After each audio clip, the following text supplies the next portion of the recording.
আমি as a player হিসাবে এখানে পরিচিত এবং মাঠেও নামছি প্লেয়ার হিসাবে, সংসদ সদস্য হিসাবে না।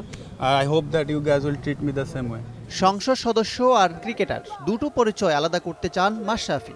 22 গজে তাকেও চ্যালেঞ্জ নিতে হবে, নিজেকে প্রমাণ করতে হবে। তবে ভক্ত সমর্থকরা সেটা কতটুকু মানেন দেখার বিষয়।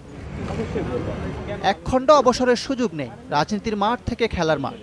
রাজনীতির পরীক্ষায় আপাতত উতরে গেছেন। এবার বিপিএলে রংপুরের চ্যাম্পিয়নশিপ ধরে রাখার পরীক্ষা। মাশরাফি বলছেন, শুরুতে মানিয়ে নিতে একটু সময় তো লাগবেই। ট্রানজ্যাকশন পার্টটা খুব কঠিন, খুব কুইক শর্ট টাইমের ভেতরে, বাট ম্যানেজ করছি আর কি, চেষ্টা করছি। তবে আমার জন্য একটু টাইমও লাগবে, হয়তো বা টুর্নামেন্ট শুরু করতে করতে হয়তো বা সব অ্যাডজাস্ট করতে পারবো আশা করি। ম্যাচ তুলে ধরলেন নিজের ক্রিকেট ভাবনা।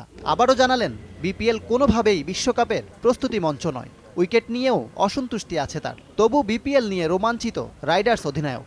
ওয়ার্ল্ড কাপের জন্য এই টুর্নামেন্ট আসলে একেবারেই মানে প্রয়োজনীয়তা একেবারেই আমার কাছে মনে হয় একেবারেই নাই। এটার সাথে 50 ওভার্স কোনোভাবেই মেলানো কঠিন। আর তার সাথে তো আপনি ধরেন যদি কন্ডিশন ধরেন, এখানে এমনি রান কম হয়।